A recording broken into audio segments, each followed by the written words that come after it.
Hey guys, and welcome to the With a Bang channel. My name is Elsie Abang. If you're new, welcome. And if you're coming back, thank you so much for coming back. Today, I'm doing a long-awaited continuation of my last video, which was a testimony video about why I moved to Vancouver. If you have not watched that video, please do. This video will not make sense unless you watch that one. In the last video, I basically went through how after I graduated, I was really struggling with, identity, with my purpose, and just really trying to figure out like what would happen to me like after school was done. I had decided to take a gap year. I wanted to pursue my modeling career. I wanted to travel to Europe. But as you saw from the last video, God had way different plans for me. He began to whisper the idea that I should move to Vancouver, although I had almost no connections here and no idea what I was doing. And he miraculously provided to make sure that I could make it to Vancouver. He provided a free flight for me to get here, and all my other conditions he fulfilled. So if you want to get that background and you don't have it yet, please go watch that other video because this one is definitely a continuation. So let's get into it. I promised in the last video that I would explain what kind of happened in those first 2 weeks when I had arrived, and then basically the subsequent events.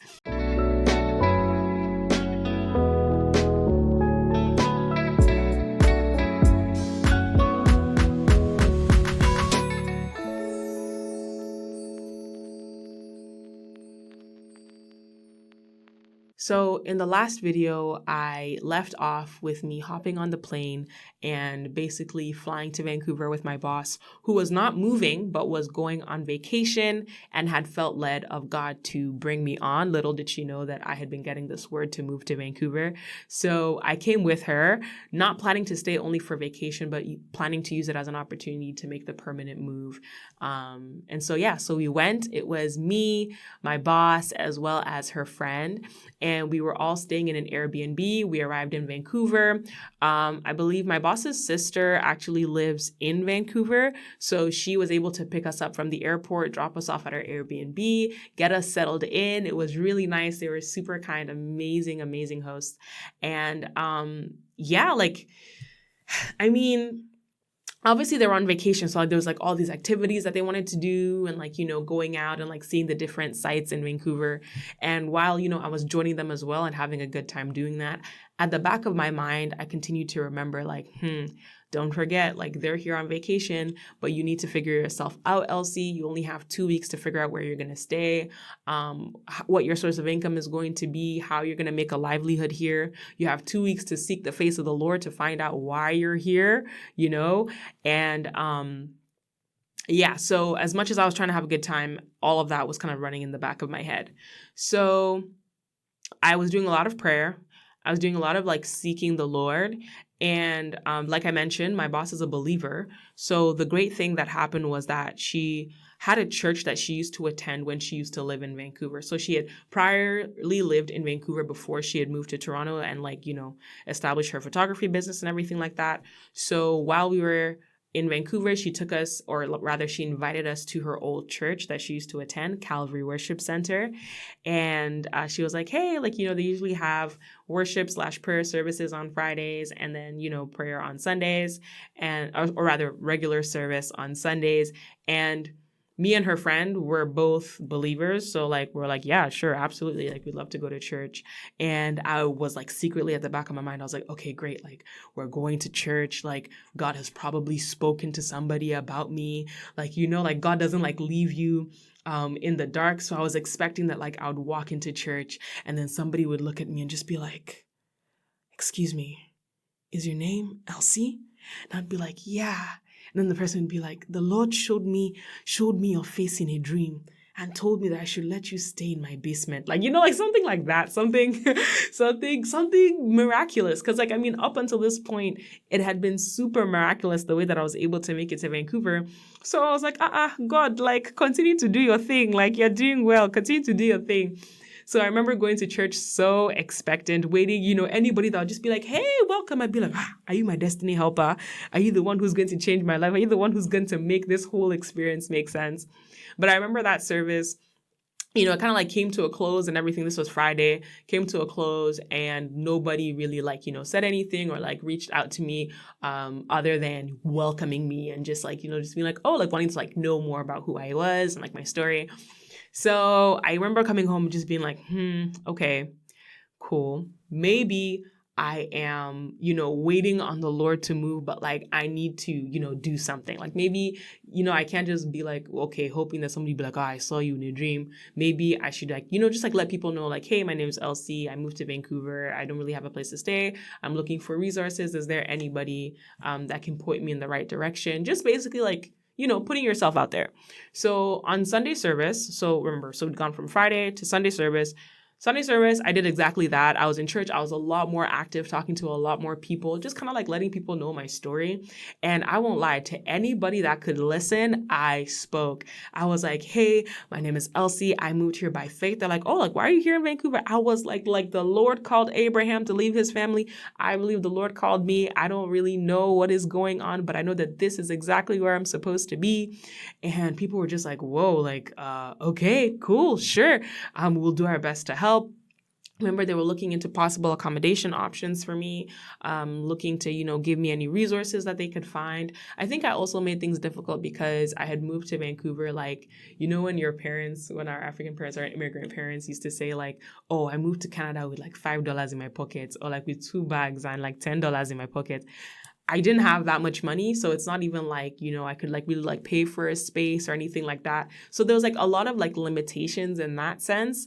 And I hadn't found a job yet, and I didn't really have like any trajectory for what I was planning on doing. So I think that made things a little bit difficult, but they were super, super, super eager to help. And so they were just like, you know what, just give us some time. Like we'll look into it.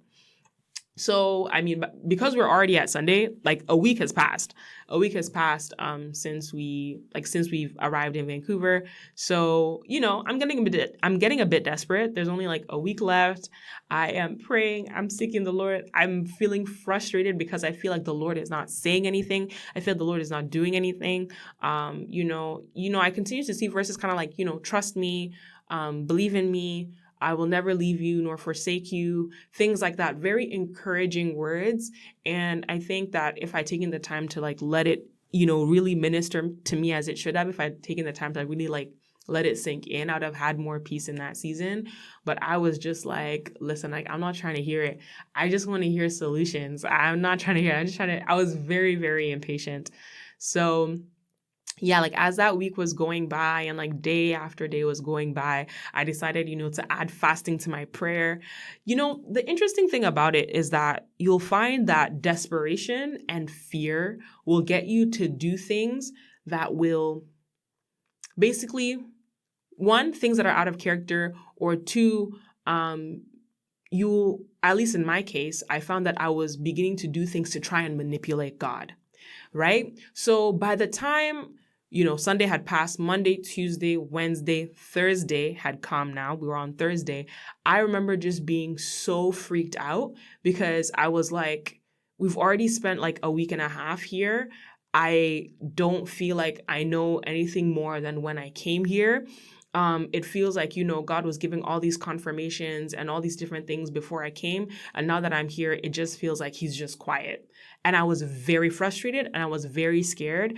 And I also knew that the one person that I was truly familiar with in Vancouver, who was my boss who brought me, that she was not going to be here. She was going to leave on Saturday because she was on vacation. So now we only had Thursday, Friday, and Saturday, because she'd be flying on Saturday, for me to figure myself out.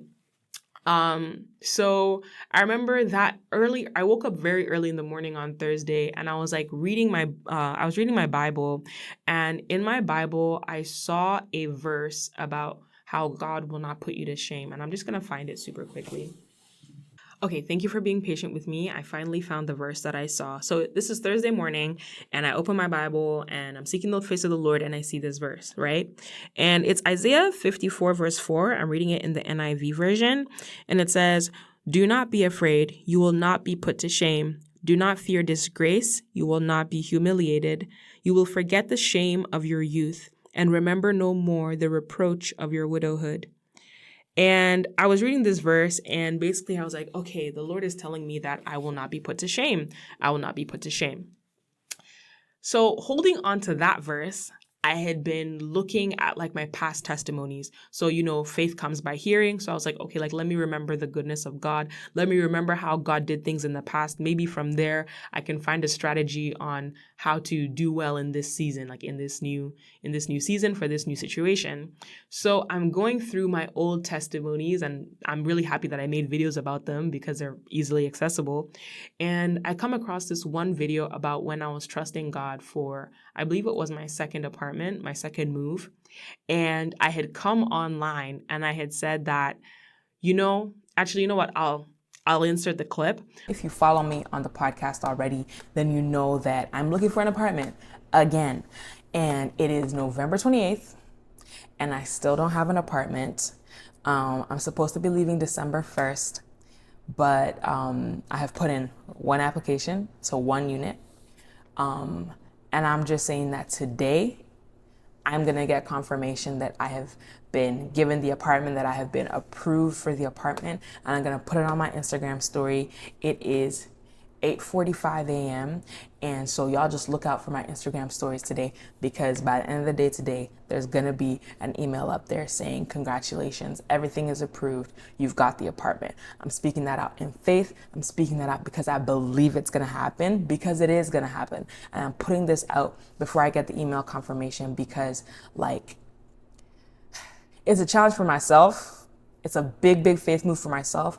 But also I'm hoping that, like, in doing this and in showing you guys that, you know what, like, God will show up, and like, if he's promised you something, like, it will happen, that you guys can start believing for yourselves, that you guys can start speaking for yourselves. And I basically told everyone, I was like, I'm praising the Lord in advance because I believe that he's going to get me a place, and I believe I'm going to get approval for the place I applied to today.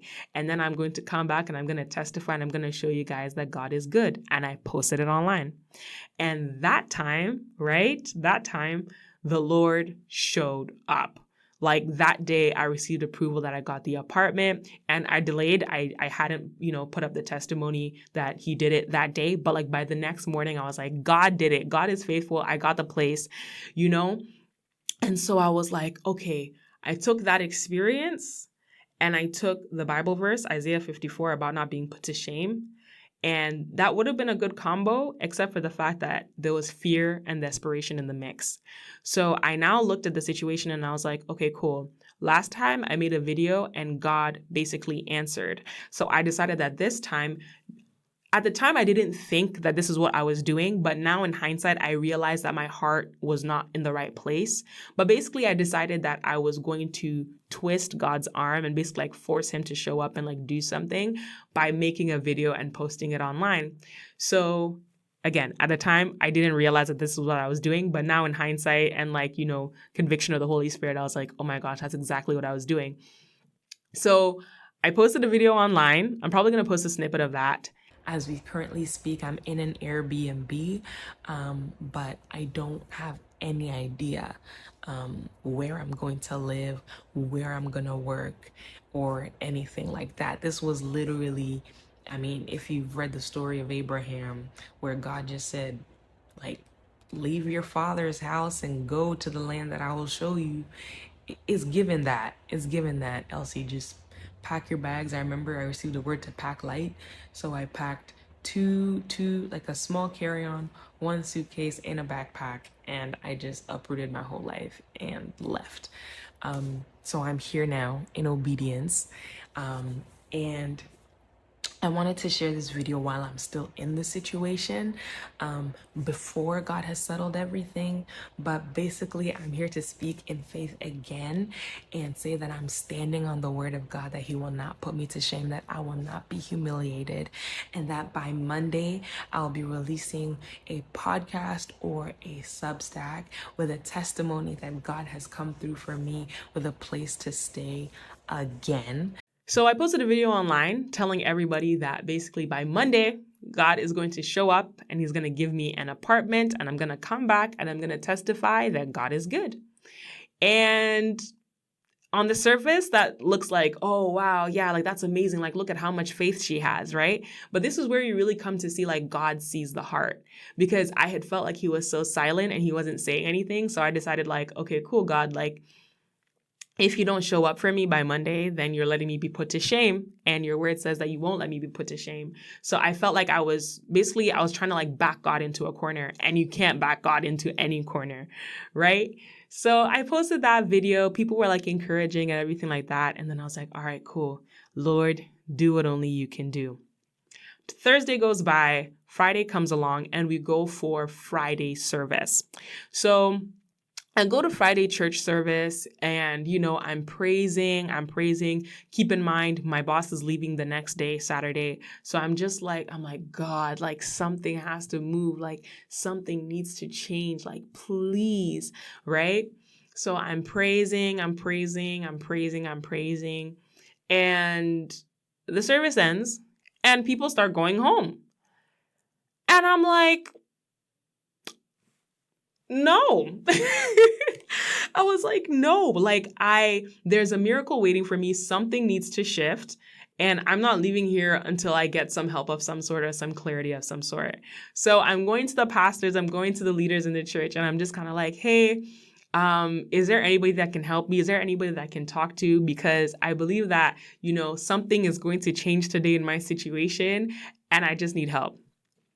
So, after like they kind of like go around talking, one of the leaders in the church, one of the men of God at the church, he pulls me aside to speak to me. And basically that night he told me that he had a prophetic word for me. So he's a prophet and he has a prophetic gift. And I was like, finally, the Lord is speaking, right? And it was really interesting. I listened to what he has to say. And one of the first things he tells me is, the modeling career was a distraction of the enemy to keep you off the path of destiny. God wants you to go back to school.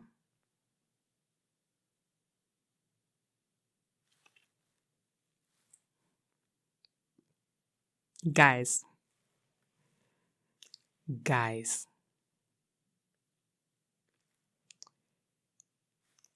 It was, I felt like my life, yeah, like they just took a carp and they just pulled the rug from under me. I had no idea what to think, what to say. It was not what I was expecting to hear, to be honest. He didn't know I was a model. I hadn't told him that. So just in case like people are wondering. And I was like, okay. And he told me more stuff. There was other things that were like encompassed in the word, which I'm not going to share, or definitely not share right now. But like the main point was like, the modeling career has been like a distraction of the enemy to keep you off the path of destiny. The Lord wants you to go back to school. And I was like, okay, I'm in Vancouver. My only semblance of a plan was that I would come to Vancouver and model, so I'm like, my whole plan for this year was to establish and grow my modeling career. I had completely put on the back burner any semblance of going to school. All these questions started to pop up. Like, if modeling is like not necessarily what you have for me, like, am I supposed to be doing it at all? Should I be a model at all? Do I need to leave the modeling industry completely? When you say go back to school, what am I going back to school for? Am I going back to school for law like I'd intended before? Was I going to become a doctor? Because when I was a kid, I really wanted to be a doctor for like 16 years. So I was like, how wrong have I been? Like, how distracted have I been? Are you sending me to school for something completely different that like I haven't even explored? All these questions surging, twirling, running around in my head. And my boss is leaving the next day. So yeah, that was an interesting night. I went home and I just basically like laid it all before God, because I was like, Lord, this is not what I was expecting to hear. I'm gonna need you to bring some clarity into it. I was still very scared and confused about everything. But the beauty about God is that, I'd come up and I had, made that video about me getting an apartment by Monday. And that's just because in the past I'd always like dealt with apartments and stuff. Well, God had always given me an apartment. But what happened instead was that my boss had told me, she was like, hey, I spoke to my sister, and my sister wanted me to let you know that you're more than welcome to stay at their place, that they're more than willing to, house you. And at the time, I didn't appreciate it for the miracle that it was, because I was like, no, like God is the one who brought me here. God has to give me an apartment to stay in. Like, I don't want to be a burden on other people. I don't want to now, like, because they didn't know I was coming to Vancouver. I just like showed up, and like I was never like a part of like their plan, And so I was just like, no, this isn't the answer. Like, Lord, like provide an apartment, provide an apartment, provide an apartment. Now that I look back at it, I'm like, girl, you didn't even have money to pay rent for an apartment. You didn't have a job to pay rent for an apartment. Like, this was God's providence in allowing a family to like allowing you to gain favor in the sight of the family and having them take you in and let you stay with them, And so I just remember, like, I think there was just a lot of emotions, and I was very clouded in what I was able to see. And so, I was just like, okay, thank you so much. I, took my stuff to her sister's place, and I was staying with her sister's family. But it was a very, very rough time for me.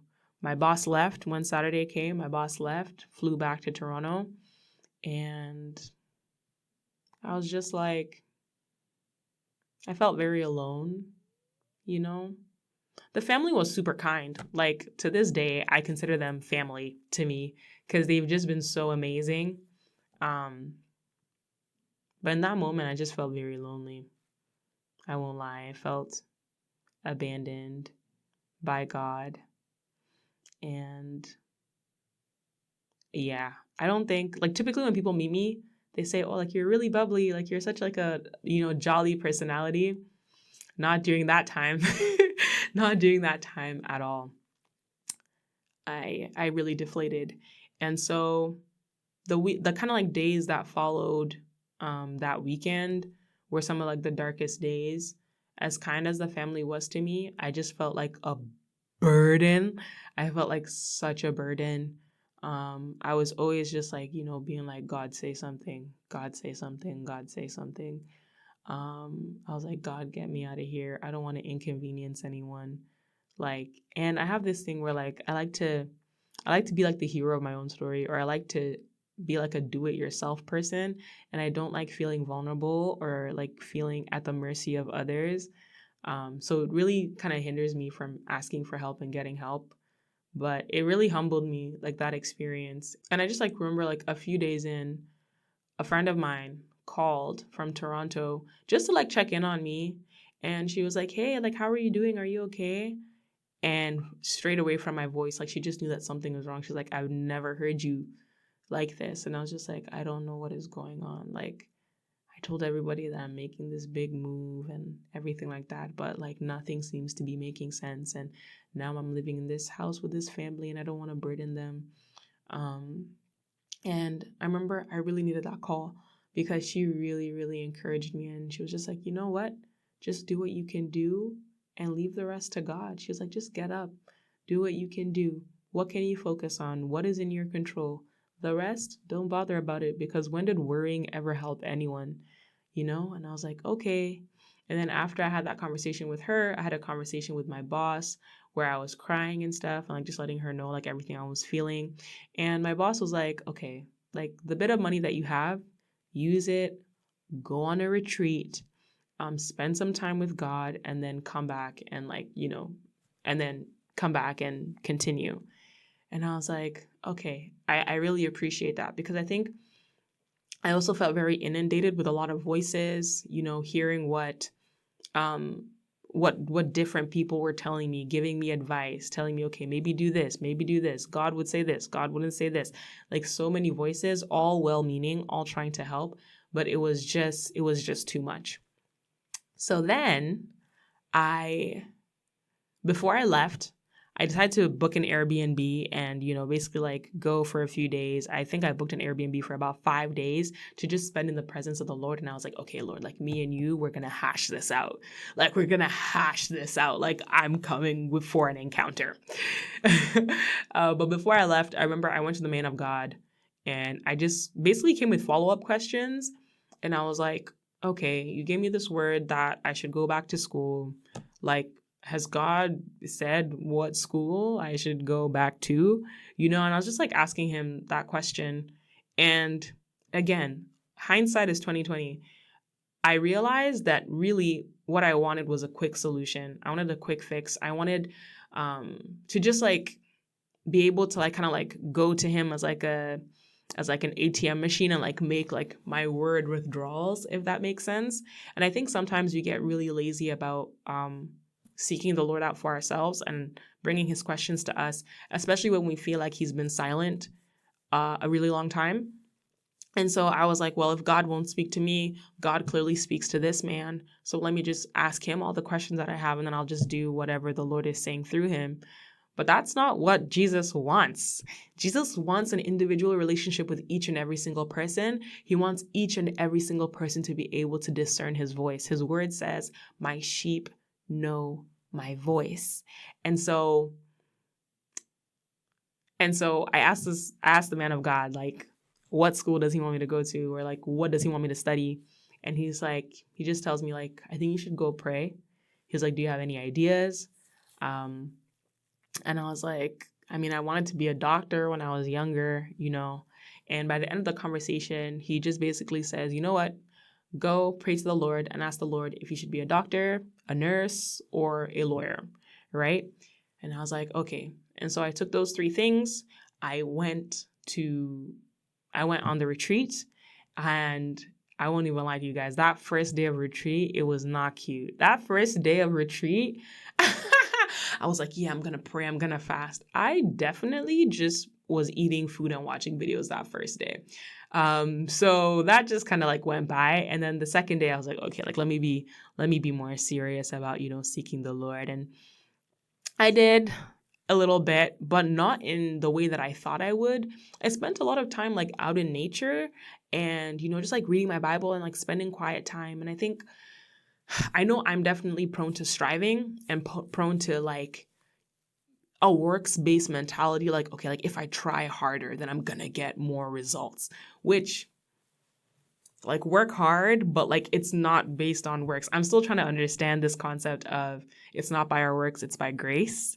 It's something that I've been, ever since I became a Christian, still, figuring it out. But yeah, I could really sense that like God just wanted to spend time with me. And so I went by the river with my Bible, and I'll just like be like reading my Bible, looking at nature, being like, wow, God, like you really created this. This world is so vast and it's so beautiful. And it was really nice. It was really, really, really, really nice. So as I was kind of doing that, I remember just kind of like feeling more and more of a settling in my spirit. Law. It's law. It's law. So I basically settle on law. Then I just truly believe that the Lord is leading me to pursue law school. So I can't remember if I'm the one who called the man of God or if he called me, but we were on the phone and I basically like told him like everything that I'd heard and everything I was feeling in my spirit. But I was also letting him know that I didn't really know what to continue doing. I was like, okay, cool. Like I need to apply to law school, which means I need to write my LSAT. It was September. I hadn't written my LSAT and I knew, well, maybe I didn't know at the time, but law school applications were due December. So I had to get on it quickly. I was like, okay, so during this time, like, do I get a job? Am I supposed to keep living with my boss's sister? What's kind of like the plan in that regard? And he basically gave me this word, and he said, your boss is going to move to Vancouver. And the two of you are going to live together. And so if you can wait for your boss, then he was like, that's like the ideal. Like you two are meant to live together. And I was like, my boss literally like just went to Toronto. Like my boss is living her best life. Like, like what does my boss have anything to do with Vancouver still? It didn't make any sense to me, but I was like, okay, cool. Like maybe I'm supposed to live with my boss. And if that's the case, like I guess I just have to wait. But how long am I going to wait? What's that waiting going to look like? You'll notice like even when you get a little answer, there's always, five other questions or 5,000 other questions that follow. And it just continues to show you that like humans are meant to depend on God every second of every day. Like we actually don't know what we're doing. I definitely don't know what I'm doing. And so like it's that constant thing of like continually seek his face and he will make your path straight. He will continue to show you exactly what to do. So yeah, the next morning, I believe this was the third day of the retreat. In the morning, I receive an email. And the email basically says, hey, there's this potential job opportunity in Toronto for you. Are you available to come and like discuss it? So it wasn't like I had booked the job or anything like that, but there was a potential job opportunity and it was like a really good job opportunity in Toronto. And I was like, like, is the enemy now like sending a distraction to like get me back to Toronto after I left? Is this something that I can go back and explore as I'm waiting? Is going back going to like set me back destiny wise? All these different things are running through my mind. Also, I'm also like, I literally just left like 2-3 weeks ago. And I'm like, am I really about to waltz back into Toronto after telling everyone like goodbye and having like this huge cry party with my friends? Like all these things are going through my mind. But I also realize like, for instance, like I haven't made money in like a long time. Like I don't have that much in terms of savings. I don't know what my job prospects are going to be, but I'm like, all right, cool. I'm going to pray about it again. So I pray, I go outside into like the forest with my Bible and I'm just praying to God. And as I'm there, I felt the peace to go. I felt the peace to go to Toronto. And so I was like, okay. And I call my boss or ex-boss at this point because I don't work for her anymore. But I call her and I'm like, hey, I'm coming back to Toronto to explore this job opportunity. Do you mind if I basically like stay at your place? And she's super great about it. She's super sweet. She's like, yeah, absolutely. No problem. You can come by.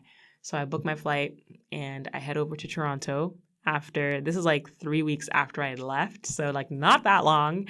And I basically keep my presence in Toronto at like on the down low. I don't tell more than a couple people. I could probably count on one hand how many people knew that I was in Toronto. I'm staying with my boss. I'm exploring the job opportunity. But at the same time, like, especially with the instruction to go to law school now settled in my mind and settled in my heart, I know that I need to start making strides towards that. And a big stride toward that is the LSAT, because law school applications are due in December. And I hadn't even studied or written my LSAT because I didn't think I was going to law school anytime soon. So this was now mid-September. I knew I was going to write the November LSAT. And worst case scenario, I knew that if I really needed to, I could write the January LSAT. But I just knew myself and I was like, I really don't want to write the January LSAT with Christmas and everything. I just felt like I would be so distracted. And so I was really gunning for the November LSAT. So I'm going to stop the video here. In the next video, I'm going to be sharing more about my LSAT journey and my law school application journey. It was so interesting, especially because I had like what was basically a month to a month and a half to get myself together for it. And I can definitely say that the LSAT is not a test that came naturally to me. So for anybody who is feeling a bit apprehensive about their LSAT and about law school applications, definitely look forward to that video. Just know that with God on your side, you can do anything. I can do all things through Christ who gives me strength.